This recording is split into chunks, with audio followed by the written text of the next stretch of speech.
हमारे जहाँ हमारे शरीर का जन्म हुआ वहाँ हाथी आया घूमने के लिए। हाथी आ जाते ना गांव में, मांगते हैं, हाथी बाबा लेके डोलते हैं, तो हाथी आया। तो हाथी वाले को पैसा दो तो वो बच्चों को हाथी पे थोड़ी देर के लिए बिठा देता। तो हमारे शरीर के पिताजी की बुआ थी, 4 बाबा थे, उनकी एक ही बहन थी, बड़ी पवित्र आत्मा थी, महान भक्त थी, और हमें सबसे ज्यादा स्नेह उन्हीं का मिला।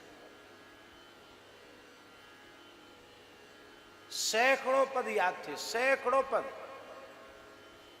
अष्टछाप के, कबीर दास जी, तुलसीदास जी, सूरदास जी, मीराबाई, पर वो इधर वाले पदों को भी बुंदेली में बोलती थी।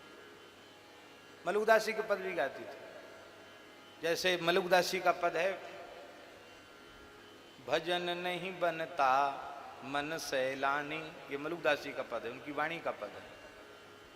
और वो कहती थी, भजन तो बनत नैया मन सहलानी हो। अब ये बुंदेली हो गया, तो उसको अपनी भाषा में गाती थी।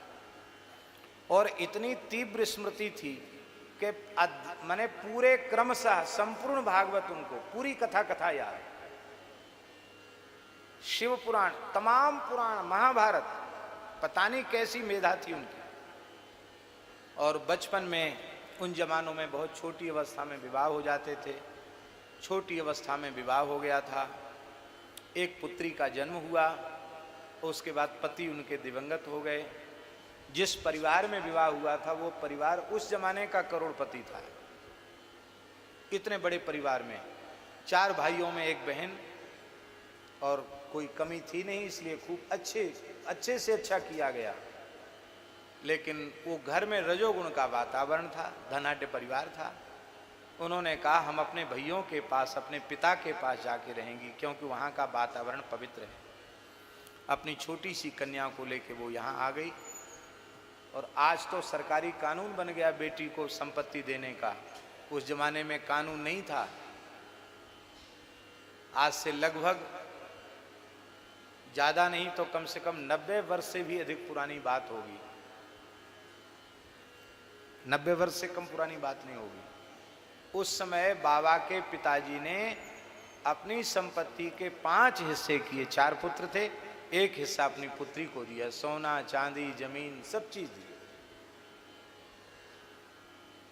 बोले ये हमारे मरने के बाद किसी के आश्रित नहीं रहनी चाहिए।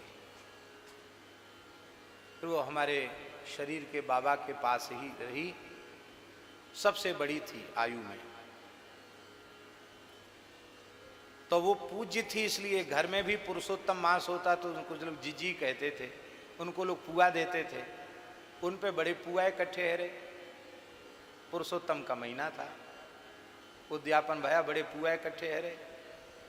तो जीजी ने कहा तुम क्यों रो रहे हो? हमने कहा हमको हाथी पे बैठना है। अरे हाथी पे बैठना, ये तो कोई बड़ी बात है, हमारे पास तो बहुत पुआ रखे हैं।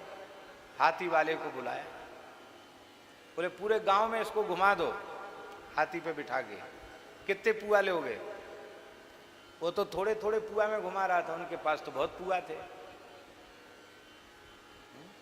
कम से कम इतने पुआ गिनती नहीं होगी, लेकिन 100 पुआ भी हों तो कोई बड़ी बात नहीं है। वो पुआ मिलते ही तो महाराज वो हाथी वाले तो बड़े खुश हो गए, इतने पुआ मिल गए उनको। उन्होंने बिठाकर पूरे गांव में घुमा दिया। तो वो पुआ की बात हमको अभी भी बचपन की कई बार याद आ जाती है कि पुआ की कृपा से, पुरुषोत्तम मास के पुआ की कृपा से हाथी पे सबसे पहले, जीवन में पहली बार हाथी पर पुरुषोत्तम मास में पुआ की कृपा से बैठे। बोलो वृंदावन बिहारी लाल की जय। पुआ ऐसे होते हैं महाराज, पुरुषोत्तम मास के पुआ।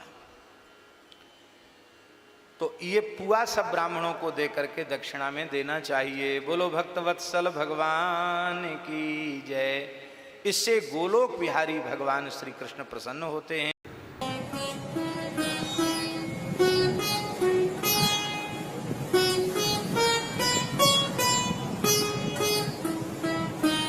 श्री श्री सीताराम प्रतिदिन सत्संग एवं दर्शन के लिए श्री महाराज जी के ऑफिशियल चैनल को जरूर सब्सक्राइब करें।